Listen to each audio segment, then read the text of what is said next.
अस्सलामु अलैकुम, welcome to star centre. तौबतुन नसू 9th क्लास उर्दू लाजमी NBF वाले जो हैं, 9th क्लास आप लोगों की पांचवा जो सबक है वो तौबतुन नसू है, जो कि लिखा है डिप्टी नज़ीर अहमद ने। डिप्टी नज़ीर अहमद उर्दू के सबसे पहले नावल निगार थे जिन्होंने बेइंतहा बेहतरीन किस्म के नावल लिखे, जिनमें से इनका एक नावल मरातुल उरूस बहुत मशहूर है। ठीक है, इसके अलावा भी इब्नुल वक्त है और रोयाए सादिका है। तो मौलवी नज़ीर अहमद बहुत अच्छा लिखते थे। इन्होंने ख़वातीन के मसाइल और उनकी तरबियत के हवाले से बहुत से बेहतरीन नावल के हवाले से मशहूर हैं। इनकी पैदाइश हुई 1836 में और ये वफ़ात पा गए 1912 में। मौलवी नज़ीर अहमद मोज़ा रेहड़ ज़िला बजनौर में पैदा हुए। वालिद का नाम मौलवी सादत अली था। इब्तदाई तालीम कुछ मकतब और कुछ वालिद से हासिल की। 14 बरस की उम्र में दिल्ली आ गए और दिल्ली कॉलेज में दाखिला मिल गया, जहाँ से अरबी अदब, फ़लसफ़ा, रियाजी के मज़ामीन पढ़े। मुदर्रिस की हैसियत से अमली ज़िंदगी का आगाज़ किया। बाद में तरक्की करके डिप्टी इंस्पेक्टर मदारिस हो गए। कानून, इनकम टैक्स और ताज़ीराते हिंद के उर्दू में तर्जमे किए, जिसके सिले में तहसीलदार बना दिए गए। बाद में डिप्टी कलेक्टर हो गए। हैदराबाद में मेंबर बोर्ड ऑफ रेवेन्यू की हैसियत से रिटायर हुए। नज़ीर अहमद को उर्दू का पहला नावल निगार कहा जाता है। वो अपने नावलों में दिल्ली की साफ और बामुहावरा ज़ुबान इस्तेमाल करते हैं। इन्हें कहानी बयान करने और किरदारों को ख़ास ढब देने का मलका हासिल है। जैसे कि इन्होंने मरातुल उरूस में अकबरी और असगरी का किरदार बहुत नुमायां करके लिखा है, जिनमें इस्लाह और सबक आमोज़ी का पहलू नुमायां है। और वो हमें नज़र ही आ जाता है। इस्लाह से मुराद यानी कि इस सबक आमोज़ी यानी कि इनकी कहानियों को पढ़ने के बाद हमें सबक भी मिलता है और इस्लाह भी होती है, यानी कि लोगों को अपनी गलतियों का पता लगता है कि अगर हम तरबियत के हवाले से बच्चों में ये गलतियाँ छोड़ेंगे तो उनकी तरबियत इस तरह से मुतासिर हो जाएगी। नज़ीर अहमद के नावलों में माफूकुल फितरत अनासिर के बजाय हकीकी ज़िंदगी की पहली मरतबा अक्कासी की गई है, यानी कि यही वो पहले लिखारी थे जिन्होंने कलम उठाया तो इन्होंने ज़िंदगी के आम घरेलू मसाइल को उठाया। इनके नावलों में मरातुल उरूस, तौबतुन नसूर, रोयाए सादिका और इब्नुल वक्त वगैरह शामिल हैं। उन्होंने कुरान मजीद का तर्जुमा भी किया और इस्लाही नुक्ते नज़र से दीगर कुतुब भी लिखी। पेज नंबर है आप लोगों के पास 25 पेज नंबर है। तौबतुन नसू है हमारे पास सबक नंबर 5 9th क्लास NBF वालों का। 9th क्लास तौबतुन नसू जो है ये बहुत इम्पॉर्टेंट और थोड़ा सा उर्दू अदब के हवाले से बच्चों के लिए थोड़ा मुश्किल हो जाता है इसको करना। ठीक है, इसके बैकग्राउंड पे एक बहुत बड़ा नावल है। मैंने अपने चैनल स्टार सेंटर पे तौबतुन नसू का मुकम्मल नावल शुरू में डाला था, वो आपको स्टार सेंटर से मिल जाएगा। ठीक है, तो ये तौबतुन नसू का एक हिस्सा इन्होंने मुख्तसर करके बच्चों के लिए दिया है और ये बहुत दिलचस्प नावल है बच्चों की तरबियत के हवाले से। तो इसका मेन कैरेक्टर है नसू। नसू के 3 बेटे थे जिनके नाम कलीम, सलीम और अलीम हैं। याद रखिएगा, आप लोग तारुफ ठीक से नहीं पढ़ते हैं ना, तो फिर जब एग्जाम्स में आपको MCQs आते हैं तो आपको प्रॉब्लम आती है। तो इसलिए आपने मेरी बात ध्यान से सुनी है। कलीम, सलीम और अलीम। ठीक है, सलीम सबसे छोटा था, अलीम दरमियाना, मंजिले दरमियाने बेटे को कहते हैं, और कलीम इसका सबसे बड़ा बेटा था। और नईमा इसकी सबसे बड़ी बेटी थी और हमीदा सबसे छोटी बेटी थी। और नईमा और हमीदा इसकी 2 बेटियां थी। ठीक है, 2 बेटियां 3 बेटे, और इसकी बीवी का नाम फहमीदा था और इसका अपना नाम नसू था। नॉवेल का नाम भी नसू की तौबा के ऊपर तौबतुन नसू रखा गया है। बरसों पहले दिल्ली में हैजे की वबा फूट पड़ी, जिससे रोजाना लोग मरने लगे। हर तरफ वीरानी और परेशानी फैल गई, बाजार उजड़ गए। वबा से मुतासिर होने वाले लोगों में एक मुतवस्सित घराने का फर्द नसू भी था। शदीद बीमारी की हालत में इसने ख्वाब देखा कि एक अदालत में अमाल और जजा और सजा के फैसले हो रहे हैं। नसू ने अपनी मजिस्ट्रेट के तौर पर ऐसी जिंदगी गुजारी थी जिसमें हलाल और हराम की तमीज ना थी। इसने अपनी जिंदगी और घर के तौर तरीकों पर जब नजर डाली तो एहसास निदामत, खौफ खुदा पैदा हुआ। लिहाजा इसने खुद को तब्दील करने का इरादा किया। खुदा ने इसे सेहत अता कर दी तो पहले इसने اپنا محاسبہ کیا. محاسبہ لفظ کا مطلب ہوتا ہے جائزہ لینا, ٹھیک ہے, حساب کتاب کرنا یا اپنے بارے میں سوچنا کہ میں کیسے اعمال ہیں میرے اور میری زندگی کیسے گزری ہے, ٹھیک ہے. اور تمام برائیوں سے تائب ہو کر, تائب کہتے ہیں توبہ کرنے والے کو, ٹھیک ہے, جو گناہوں سے توبہ کر لیتا ہے اس کو تائب کہتے ہیں. زندگی کو دین و شریعت کے مطابق ڈھال لیا, یعنی کہ اسلام کے اصولوں کے مطابق. پھر اس نے اپنی بیوی فہمیدہ, یاد رکھیے گا اس کی بیوی کا نام فہمیدہ ہے, یہ کوسچن اکثر آ جاتے ہیں ایم سی کیوز میں, ٹھیک ہے, 9th کلاس. تو فہمیدہ کو اپنا ہم خیال بنایا اور دونوں میاں بیوی نے مل کر گھر کی اصلاح کرنے کا فیصلہ کیا. اچھا, اب یہ میں آپ کو مختصراً اس کی پوری ڈیٹیل بتاؤں گی. وہ یہ ہے کہ نسو جو تھا اس نے بھی اپنی زندگی کو اتنی اچھی نہیں گزاری تھی اور اس نے اپنے گھر کی طرف سے غفلت برتی تھی, اور اس دوران میں اس کا بڑا بیٹا اور بڑی بیٹی بہت زیادہ بگڑ گئے تھے, ٹھیک ہے, اور وہ طرح طرح کے مشاغل میں مصروف ہو گئے تھے. اور اسی طرح اس کا چھوٹے جو بچے ہیں نا, وہ ایک بہت نیک خاتون ان کے محلے میں رہتی تھیں جو کہ حضرت بی کے نام سے مشہور تھیں. اور حضرت بی کا کریکٹر آئے گا اور وہ بہت زبردست کریکٹر ہے یہاں پہ, جو کہ بچوں کی بہت اچھی تربیت کرتی ہیں اور بچوں کو اچھی اچھی باتیں سکھاتی ہیں. اور جب نسو اپنے چھوٹے بیٹے سلیم سے اس کے حالات معلوم کرے گا تو اس کو پتہ لگے گا کہ یہ ایک اچھی خاتون کی زیر تربیت رہنے لگا ہے, تو نسو کو اپنی غلطی کا احساس ہوگا. اور پھر اصل میں نسو بہت شدید بیمار ہو گیا, ہیضے کی وبا ہو گئی تھی نا, تو اس کو بھی ہیضہ ہو جاتا ہے. تو یہ بالکل قریب المرگ ہوتا ہے. اس دوران میں بیماری میں یہ ایک بہت طویل خواب دیکھتا ہے, جس خواب میں یہ اپنے آپ کو نا مصیبتوں میں پھنسا ہوا دیکھتا ہے کہ مرنے کے بعد انسان کس طرح پریشانیوں میں مبتلا ہوتا ہے اپنی زندگی کے اعمال کی وجہ سے. یعنی برے اعمال والے لوگ جو ہیں نا, وہ وہاں پہ جا کے ان کا مقام و مرتبہ بھی اسی حساب سے ہوتا ہے, اور جو اچھے اعمال والے لوگ ہوتے ہیں ان کا مقام و مرتبہ اس حساب سے بہت اچھا ہوتا ہے. تو اس کو اللہ تعالیٰ کی طرف سے اس کو یہ مطلب سبق حاصل ہو جاتا ہے اور اس کو احساس ہو جاتا ہے کہ میں اپنے گھر کی تربیت پہ توجہ دوں. تو بیٹا اس ناول کو آپ لوگوں نے دلچسپی کے ساتھ سننا ہے. اسٹوڈنٹس سے میں مخاطب ہوں جو کہ اس کو جن کا سلیبس کا حصہ ہے یہ. تو اب یہاں سے ہم پڑھتے ہیں کہ نسو کے 3 بیٹے اور 2 بیٹیاں تھیں. جب اس نے اپنے بچوں کی مصروفیات اور دلچسپیوں کا جائزہ لیا تو بڑے بیٹے کلیم اور دونوں بیٹیوں کی طرف سے خاصا مایوس ہوا. کلیم جدید تہذیب و تمدن میں ڈھل کر دین اور اخلاقیات سے بیگانہ ہو چکا تھا. اس کے رنگ ڈھنگ نوابوں کی طرح تھے.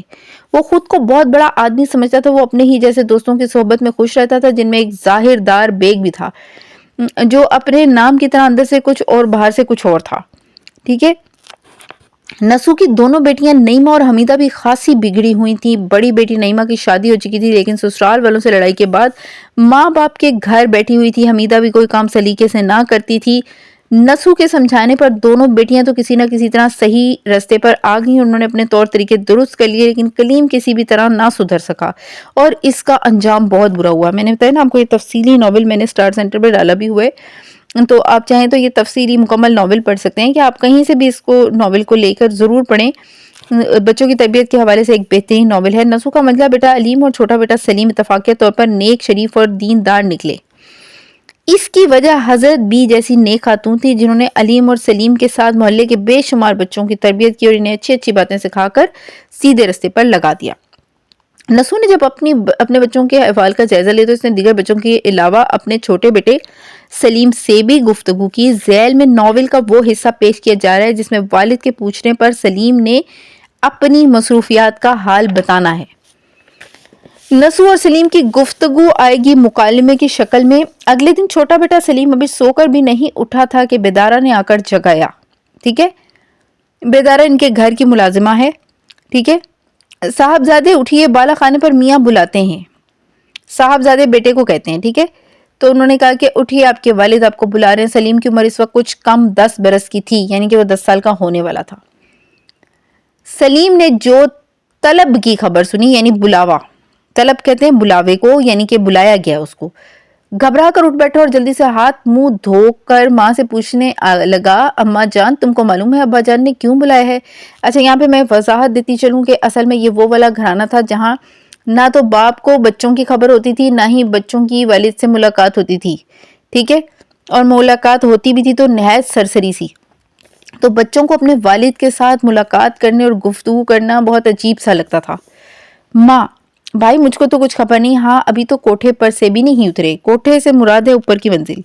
ठीक है। सलीम, बेदारा तुझको कुछ मालूम है? बेदारा, मियाँ मैं ऊपर लोटा लेने गई थी, मियाँ अकेले बैठे हुए किताब पढ़ रहे थे, मैं आने लगी तो मियाँ ने आपका नाम लिया और कहा कि इनको भेज दीजिए। ठीक है, पुरानी उर्दू का एक स्टाइल। ठीक है, भेज देना को भेज दीजिए कहा हुआ है। सलीम, सूरत से कुछ गुस्सा तो नहीं मालूम होता था? बेदारा, नहीं तो। सलीम, तो अम्मा जान जरा तुम भी मेरे साथ चलो। माँ, मेरी गोद में लड़की सोती है, तुम इतना डरते क्यों हो? लड़की से मुराद उनकी छोटी बेटी है। ठीक है। सलीम, कुछ पूछेंगे? माँ, जो कुछ पूछेंगे तुम इसका माकूल तौर पर जवाब देना। माकूल होता है सही तरीके से। गैर सलीम डरता डरता ऊपर गया और सलाम करके अलग जाकर खड़ा हो गया। बाप ने प्यार से बुलाकर बिठा लिया और पूछा, क्यों साहब अभी मदरसे नहीं गए? मदरसे ही उस वक्त कहलाते थे, अब स्कूल वगैरह कहलाते हैं, तो उस वक्त मदरसे ही हुआ करते थे। ठीक है, तरबियत के लिए। बेटा, जी बस जाता हूँ, अभी कोई घंटे भर की देर और है, यानी कि कुछ एक आध घंटे में मैं चला जाऊंगा। बाप, तुम अपने भाई के साथ मदरसे जाते हो या अलग? बेटा, कभी कभार भाईजान के साथ चला जाता हूँ, वरना अक्सर अकेला जाता हूँ। बाप, क्यों? बेटा, अगले महीने इम्तिहान होने वाला है, छोटे भाईजान इसी की तैयारी कर रहे हैं, यानी कि दरमियान वाला बेटा, यानी अलीम। कलीम बड़ा बेटा था, अलीम दरमियाना बेटा था और सलीम सबसे छोटा था। सुबह सवेरे उठकर किसी हम जमात के यहाँ चले जाते हैं, यानी अपने क्लास फेलो की तरफ चले जाते हैं। वहाँ इनको देर हो जाती है तो फिर घर नहीं जाते, यानी कंबाइन स्टडी करते हैं, वो इकट्ठे पढ़ाई करते हैं मिलकर। तो इनको मदरसे में पाता हूँ, मैं जाता हूँ तो उनको मदरसे, यानी कि वो कह रहे हैं कि मैं घर से जाता हूँ और वो अपने दोस्त के साथ पढ़ाई करके आते हैं। बाप, क्या अपने घर में जगह नहीं है कि दूसरों के यहाँ जाते हैं? यानी दूसरों के घर वो क्यों जाता है? बेटा, जगह तो है, मगर वो कहते थे कि यहाँ बड़े भाई के पास हर वक्त गंजफा और शतरंज हुआ करता है, दोनों ही खेलों के नाम हैं। गंजफा जो है ये 3 लोग मिलकर खेलते हैं। ठीक है, तो ये शतरंज से मिलता जुलता ही खेल होता था। ठीक है, और शतरंज के बारे में तो सभी जानते हैं। ठीक है, इत्मीनान के साथ पढ़ना नहीं हो सकता। बाप, तुम भी शतरंज खेलनी जानते हो? यानी कि तुम्हें शतरंज खेलनी आती है? अरे पहचानता हूँ, चालें जानता हूँ, मगर कभी खुद खेलने का इत्तेफाक नहीं हुआ, मगर ज्यादा दिनों तक देखते देखते यकीन है कि तुम भी खेलने लगोगे। बाप ने आगे से अपनी वजाहत दी है। बेटा, शायद मुझको उम्र भर भी शतरंज खेलनी ना आए। बाप, क्यों, ऐसी क्या मुश्किल है? ये याद रखिए कि उस ज़माने में शतरंज और गंजफा वगैरह आम थे हर घर में, और बच्चे पढ़ाई लिखाई के बजाय ये इन मशागल में मसरूफ़ रहते थे। बेटा, मुश्किल हो या ना हो, मेरा जी ही नहीं लगता। ये छोटा बेटा सलीम कह रहा है कि मुझे अच्छा नहीं लगता ये खेल। बाप, सबब कहते हैं वजह को, कि क्यों? बेटा, मैं पसंद नहीं करता। बाप, चूंकि मुश्किल है, अक्सर मुब्तदी यानी खेलने वाले घबराया करते हैं। मुझे यकीन है कि गंजफे में तुम्हारी तबीयत खूब लगती होगी, वो बनिस्बत शतरंज के बहुत आसान है, यानी दूसरा खेल। बेटा, मैं शतरंज की निस्बत गंजफे को ज्यादातर नापसंद करता हूँ, यानी उसने कहा कि वो तो मुझे बिल्कुल ही पसंद नहीं है। बाप, हाँ, शतरंज में तबीयत पर जोर पड़ता है और गंजफे में हाफिजे पर। ठीक है, कहने का मतलब है कि दोनों ही खेल जो है वो जान पर भारी पड़ते हैं, इनमें ताकत कुवत लगती है। बेटा, मेरी नापसंदगी का खासकर यही सबब नहीं है, बल्कि मुझको तो सारे ही खेल बुरे मालूम होते हैं। बाप, तुम्हारी इस बात से मुझको ताज्जुब हुआ है। ताज्जुब होना, हैरत होना, हैरान होना। मैं तुमसे तुम्हारी नापसंदीदगी का असल सबब यानी कि असली वजह सुनना चाहता हूँ, क्योंकि शायद अब से 5 या 6 महीने पहले जिन दिनों मैं बाहर के मकान में बैठा करता था, मैंने खुद तुमको हर तरह के खेलों में नहायत शौक के साथ शरीक होते देखा था। यानी उसके वालिद ने उससे कहा कि पहले तो तुम बहुत अच्छे खेलों में थे और बड़ा ध्यान था तुम्हारे खेलों में, तो एकदम से तुम्हें क्यों बुरे लगने लग गए ये खेल? बेटा, आप दुरुस्त फरमाते हैं, मैं हमेशा खेल के पीछे दीवाना बना रहता था, लेकिन अब तो मुझको एक दिली नफरत हो गई है। बाप, आखिर कोई इसका खास सबब होगा? बेटा, आपने अक्सर 4 लड़कों को किताबें बगल में दाबे अंदर गली में आते जाते देखा होगा। ठीक है, यानी किताबें पकड़े वो बच्चे गली में आते जाते हैं। बाप, वही जो गोरे गोरे 4 लड़के एक साथ रहते हैं। बेटा, हाँ जनाब वही 4 लड़के। बाप, फिर? बेटा, भला आपने कभी इनको किसी किस्म की शरारत करते देखा है? बाप, कभी नहीं। बेटा, जनाब कुछ अजब आदत इन लड़कों की है। अजब से मुराद अजीब होता है कि मैं आपको साथ साथ वजाहत दे रही हूँ।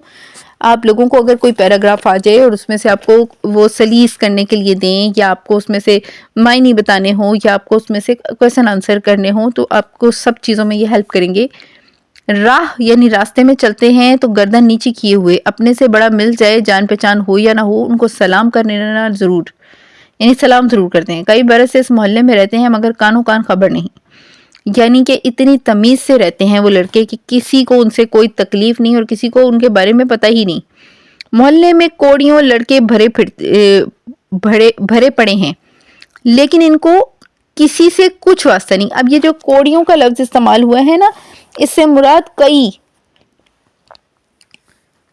आपस में ऊपर तले के चारों भाई हैं, ना कभी लड़ते हैं, ना झगड़ते हैं, ना गाली बकते हैं, ना कसम खाते हैं, ना झूठ बोलते हैं, ना किसी को छेड़ते हैं, ना किसी पर आवाज कसते हैं। हमारे ही मदरसे में पढ़ते हैं, वहां भी इनका यही हाल है।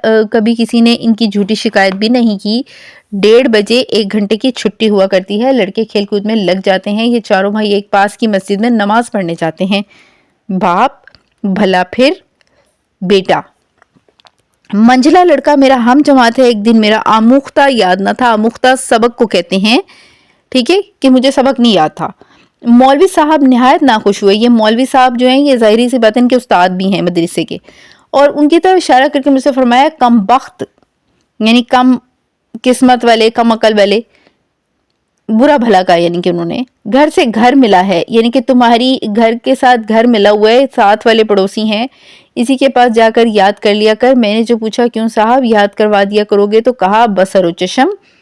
बसरो चशम, चशम कहते हैं आंख को, सर कहते हैं जाहिरी बात है सर को। बसरो चशम से मुराद जो लफ्ज से है कि सर आंखों पर, यानी कि जरूर, क्यों नहीं। गर्ज में अगले दिन इनके घर गया, आवाज दी, उन्होंने मुझको अंदर बुला लिया। देखा कि एक बहुत बूढ़ी सी औरत तख्त पर जाए नमाज बिछाए किबला रू बैठी हुई कुछ पढ़ रही हैं, और इन लड़कों की नानी हैं। लोग इनको हजरत भी कहते हैं। मैं सीधा सामने वाले दलान में अपने हम जमात के पास जा बैठा। जब हजरत भी अपने पढ़ने से फारिग हुई